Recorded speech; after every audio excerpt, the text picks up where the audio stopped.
نستعينه ونستغفره ونعوذ بالله من شرور أنفسنا ومن سيئات أعمالنا من يهده الله فلا مضل له ومن يضلله فلا هادي له وأشهد أن لا إله إلا الله وحده لا شريك له وأشهد أن محمدا عبده ورسوله أرسله بالحق بشيرا ونذيرا. أعوذ بالله من الشيطان الرجيم. بسم الله الرحمن الرحيم.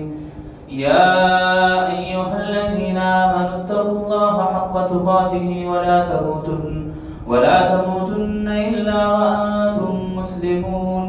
يا أيها الناس اتقوا ربكم الذي خلقكم من نفس واحدة وخلق منها زوجها وبث منهما رجالا كثيرا ونساء واتقوا الله الذي تساءلون به والأرحام إن الله كان عليكم رقيبا.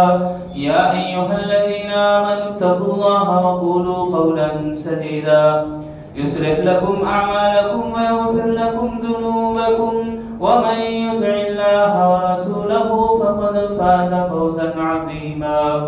أما بعد فإن خير الحديث كتاب الله وخير الهدي هدي محمد صلى الله عليه وسلم وشر الأمور محدثاتها وكل محدثة بدعة وكل بدعة ضلالة وكل ضلالة في النار.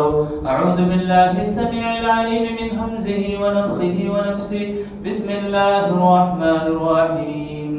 يوم نقول لجهنم هل امتلأت وتقول هل من مزيد وأزلفت الجنة للمتقين غير بعيد هذا ما توعدون لكل أواب حفيظ من خشي الرحمن بالغيب وجاء بقلب منيب ادخلوها بسلام ذلك يوم الخلود لهم ما يشاءون فيها ولدينا مزيد وكم أهلكنا قبلهم من قرن هم أشد منهم بطشا فنقبوا في البلاد هل من محيص إن في ذلك لذكرى لمن كان له قلب أو ألقى السمع وهو شهيد.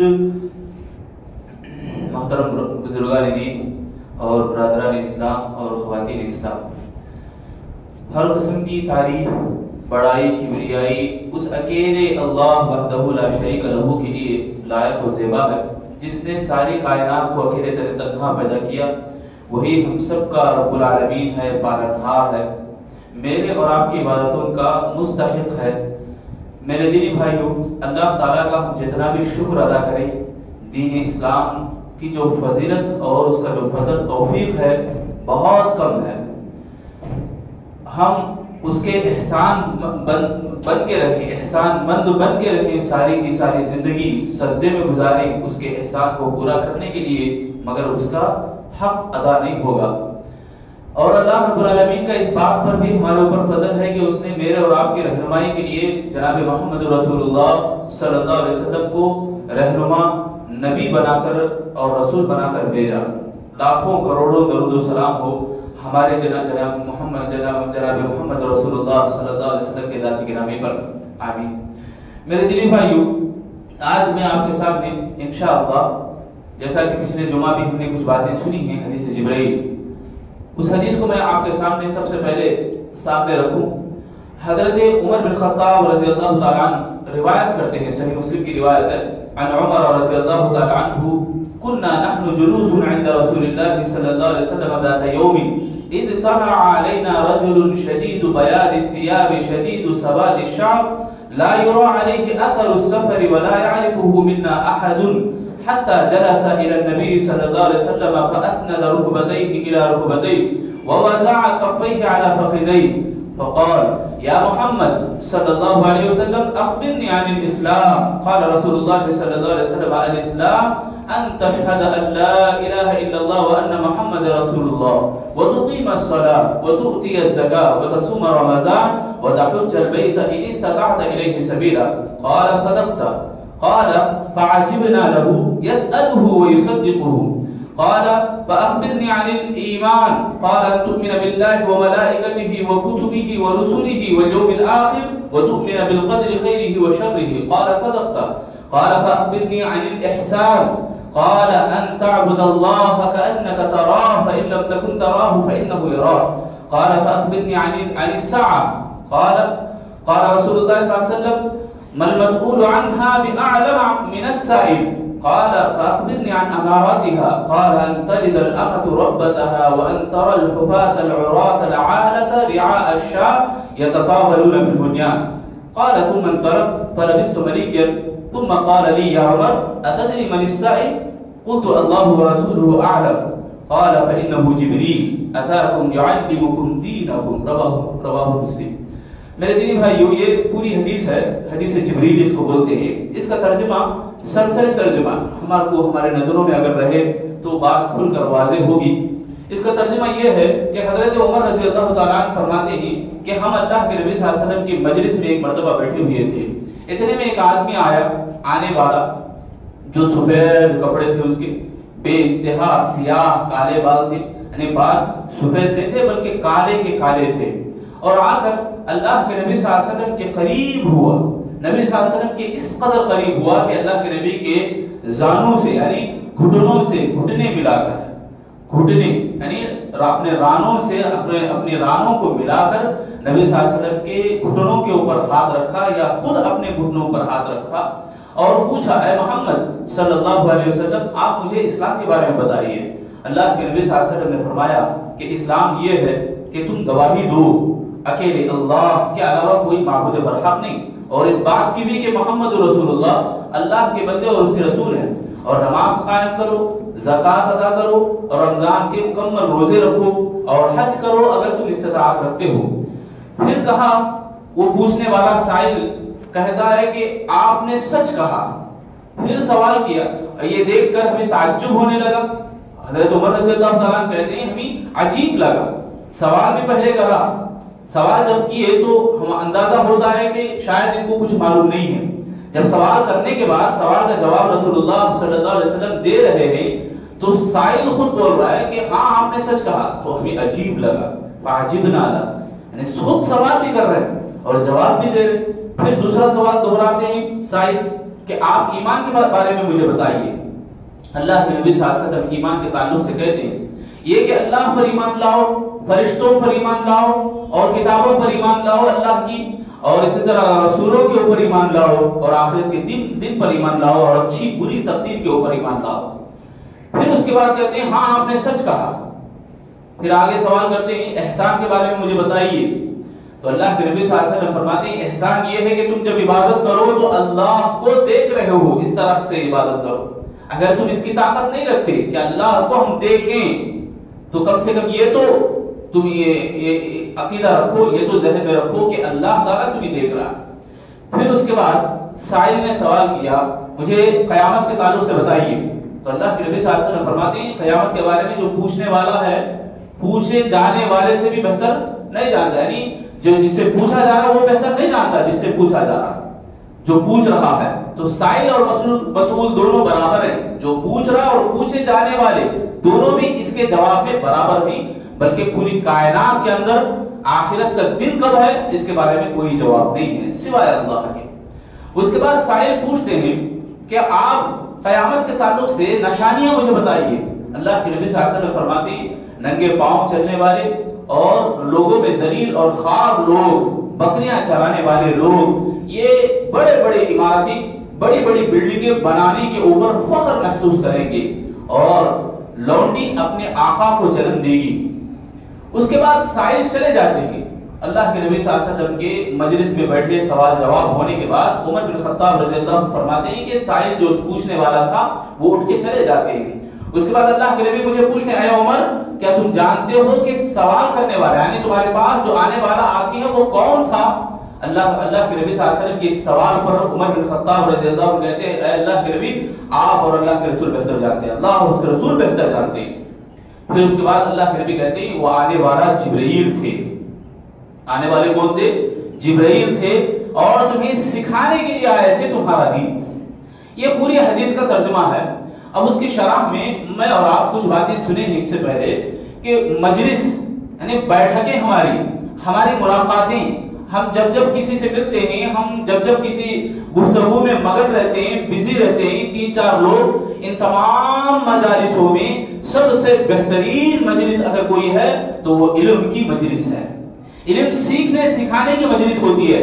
یہ ہمیں بہت ساری باتیں سنی ہیں، دنیا کے اندر جتنے بھی کاروبار ہیں، بزنس ہیں، ساری کی ساری چیزیں خود اللہ کے نبی صلی اللہ علیہ وسلم کی زبانی خیرکم من تعلم القرآن وعلم، یعنی تمہارے میں سب سے بہترین وہ لوگ ہیں، تم لوگوں میں سب سے اچھے اور خیر کے اعتبار سے سب سے زیادہ وہ لوگ خیر حاصل کرنے والے ہیں جو قرآن کو پڑھتے اور پڑھاتے ہیں، پڑھتے بھی ہیں اور پڑھاتے بھی ہیں۔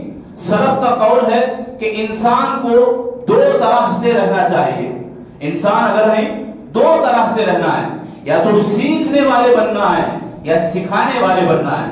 بعض علماء تیسرا بھی گروہ کو طے کیا، تیسرا گروہ یہ کہ علم سیکھنے اور سکھانے والوں سے محبت کرنا ہے، ان 3 کے علاوہ کوئی انسان ہے ہی نہیں، سلف کا کہنا ہے۔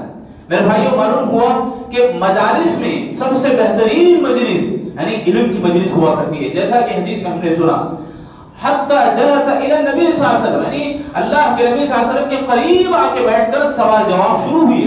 اور اس سے یہ بھی بات معلوم ہوتی ہے کہ جب دین سیکھنا ہوتا ہے تو سب سے بہترین علم رکھنے والے کے پاس ہمیں جانا چاہیے، جس کے پاس علم زیادہ ہو، علماء دین کے پاس، علماء ربانیین کے پاس ہم بیٹھیں اور ان سے علم سیکھیں۔ اور اس کے بعد آگے جو سوال جواب ہوتے ہیں، سب سے پہلا سوال جو ہوا کہ اسلام کے بارے میں، کہ اسلام کیا ہے۔ آپ سے اگر پوچھا جائے کہ آپ کون ہیں تو آپ بتائیں کہ میں مسلمان ہوں۔ ہاں، مسلمانی کیا ہے؟ مسلمانی 5 باتوں کے اوپر رکھی گئی ہے۔ اسلام 5 بنیاد ہیں اسلام کے، کہ ہم گواہی دیں اللہ کے تعلق سے کہ اللہ اکیلا معبود برحق ہے اور محمد رسول اللہ اللہ کے رسول ہے، اس بات کی ہم گواہی دیں، سب سے پہلی چیز۔ اس کے بعد اسی کو شہادت بولتے ہیں، شہادت کلمہ، شہادت اللہ بول کر۔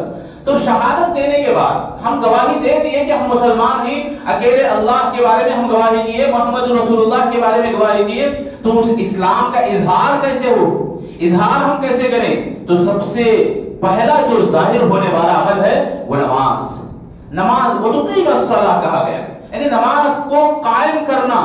نماز کو قائم کرنے کا مطلب یہ نہیں کہ ہم ٹائم ملنے پر نماز پڑھیں، یہ ہرگز معنی نہیں ہے، اور یہ بھی معنی نہیں ہے کہ 5 وقت تو نماز پڑھتے ہیں، مگر پڑھتے ہوئے کس طرح سے پڑھتے ہیں، ہم اپنی منمانی چلاتے ہیں، تو وہ بھی قیام کا معنی نہیں آتا ہے۔ قیام کا معنی یہ ہے کہ اللہ کے نبی صلی اللہ علیہ وسلم جب نماز پڑھاتے تھے صحابہ سے کہتے صلو کما رأیتمونی اصلی، لوگو نماز تم پڑھو جیسا مجھے پڑھتے ہوئے دیکھ رہے ہو۔ یعنی صحابہ کرام رضوان اللہ علیہم اجمعین نے اللہ کے نبی صلی اللہ علیہ وسلم کی نماز کی حفاظت کی ہے۔ نماز کو کیسے پڑھے ہیں صحابہ کرام بہتر جانتے ہیں، صحابہ سے سیکھے تابعین بہتر جانتے ہیں، تابعین سے سیکھے تبع تابعین بہتر جانتے ہیں۔ یعنی سلف جو ہم سے پہلے گزرے ہیں، نیک لوگ جتنے بھی علامہ ہیں، عالم دین ہیں، اور نیک لوگ جو بھی گزرے ہیں، ان تمام کے طریقوں کو ہمیں اپنانا چاہیے۔ اور وہ سلف میں، نیک لوگوں میں سب سے پہلا درجہ جن کا آتا ہے وہ صحابہ کا۔ رسول اللہ صلی اللہ علیہ وسلم کی سب سے پہلے یعنی سب سے بڑے امام الانبیاء کے بعد وہ جماعت جو بہترین گروہ، بہترین جماعت کہلائی، اللہ کے نبی صلی اللہ علیہ وسلم نے فرمایا خیر القرون قرنی، یعنی بہترین لوگوں میں میرے زمانے کے لوگ بہتر ہیں۔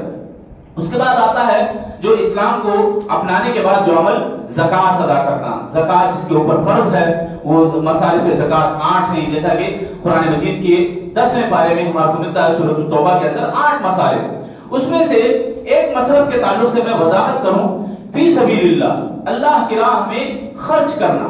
میرے بھائیو، اللہ کی راہ میں خرچ کرنے کا معنی اور مطلب آج ہم دیکھتے ہیں کہ کشادہ ہم کر دیے۔ زکوٰۃ کس کے اوپر ہم دینا ہے، ان میں سے 8واں جو مصرف ہے فی سبیل اللہ، اللہ کی راہ میں خرچ کرنا، اس کے متعلق بہت سارے مفسرین یہی بات کہتے ہیں، اللہ کی راہ میں لڑنے والوں کے اوپر خرچ کرنا ہے، اللہ کی راہ میں مجاہدہ کرنے والوں کے اوپر خرچ کرنا ہے، اللہ کی راہ میں جھگڑا کرنے والے لوگوں کے اوپر خرچ کرنا ہے۔ اس سے آج ہم یہ سمجھ بیٹھے ہیں کہ ہر غریب کے اوپر زکات دے سکتے ہیں، ہر مسجد مدرسے کے اوپر ہم زکات دے سکتے ہیں، ہر اسکول کے بچے کے اوپر ہم زکات دے سکتے ہیں، یہ معنی غلط ہے، یہ کشادہ ہے معنی، ہم جو سمجھ بیٹھے ہیں اور ہمیں یہ بات سمجھائے ہیں علماء دین، اصل معنی یہ ہے کہ اللہ کی راہ میں کا معنی یہ کہ ہم اللہ کی راہ میں جو لوگ مجاہدہ کرتے ہیں، جہاد کرتے ہیں، اللہ کی راہ میں لڑتے ہیں، ایسے لوگوں کے اوپر خرچ کرنا ہے زکات کو، یہ زکات ادا کرنا، اس کے بعد پورے 30 دن کے روزے رمضان المبارک کے پورے روزوں کو رکھنا، پھر آخری بات جو بتائی گئی کہ حج کرنا اگر استطاعت ہو تو، یہ اسلام ہے، اسلام 5 باتوں کے اوپر رکھا گیا ہے، اسلام کی بنیادیں، اور اس کے بعد سوال کیا گیا، سائل سوال کرتے ہیں ایمان کے تعلق سے، ایمان کس کو کہتے ہیں؟ اب اسلام کے ارکان تو 5 ہیں، اس کے بعد ایمان کے ارکان 6 ہیں، ایمانیات کتنے ہیں؟ 6 باتیں ہیں ایمانیات کے تعلق سے۔ سب سے پہلی بات اللہ کے اوپر ایمان لائیں، فرشتوں پر ایمان لائیں، ایمان لانے کا مطلب یہ کہ اللہ موجود ہے، ایمان لانے کا مطلب اللہ موجود ہے، ہم یقین کے ساتھ اس بات کو مانیں، اس بات کو جانیں کہ اللہ تعالیٰ موجود ہے۔ بہت سارے ملحدین یعنی الحاد کرنے والے، توڑنے والے، اسلام کی خلاف باتیں کرنے والے یہ بولتے ہیں کہ اللہ تعالیٰ یعنی یہ کائنات جو ہے ایسے ہی بن گئی ہے، بنانے والا کوئی نہیں ہے۔ جب ان سے کہا جاتا ہے، ایک مسلمان مانتا ہے، ایک ایمان والا یقین رکھتا ہے کہ پوری کائنات کو بنانے والا اکیلا اللہ ہے، تو یہ ملحدین اس بات کو ٹھکراتے ہوئے پھر اللہ کو کون پیدا کرے؟ یہ شیطانی سوال ہے۔ ایسے وسوسے، ایسے سوالات جب آتے ہیں تو ہمیں آمنت باللہ کہنا چاہیے، یعنی ملحدین کے لیے جواب تو مل گیا، اسلام کے مخالفین کو تو جواب مل گیا کہ پوری کائنات کا بنانے والا ایک اللہ ہے۔ جواب ملنے کے بعد پھر ایسا ٹیڑھا سوال کرنا، یہ ان کی کم عقلی کی دلیل ہے، یعنی ایسے کم عقل لوگ ہی اس طرح سے سوال کرتے ہیں۔ تو بہرحال اس کے بعد ایمان کے بعد، ایمان ہمیں فرشتوں کے اوپر بھی ایمان لانا ہے، فرشتوں کے اوپر ایمان لانے کا مطلب یہ کہ وہ فرشتے نور سے بنے ہیں، اللہ نے انہیں نور سے پیدا کیا، ہم یقین جانیں، اور فرشتے کس شکل میں بھی آ سکتے ہیں، اللہ تعالیٰ نے ان کو یہ توفیق دیا ہے، جیسا کہ ہم نے ابھی حدیث میں سن رہے ہیں کہ ایک سائل سوال کرنے والا آتا ہے، وہ سائل خود ایک فرشتہ ہے، فرشتوں کا سردار ہے، انسان کی شکل میں آئے ہیں، تو انسان کی شکل میں فرشتے آ بھی سکتے ہیں۔ کبھی کبھی ایسا بھی ہوتا ہے کہ اللہ والوں کو فرشتے کس طرح سے دکھتے ہیں، کیسے کیسے شکلوں میں آتے ہیں، جیسا کہ ایک صحابی رسول نماز پڑھ رہے، تہجد کی نماز، ایک نور آتا ہے آسمان سے آنے والا، وہ گھبرا جاتے ہیں، گھوڑے کی بدک سے، اپنے بچے کو کھسلنے کے ڈر سے، گھوڑا کہیں بچے کو دبوش نہ لے، یہ ڈر سے وہ نماز کو جلد ختم کرتے ہیں، پھر نماز کے لیے کھڑے ہوتے ہیں تو پھر نور آتا ہے۔ صحیح بخاری کی روایت میں یہ 3-4 مرتبہ ایسا ہوتا ہے۔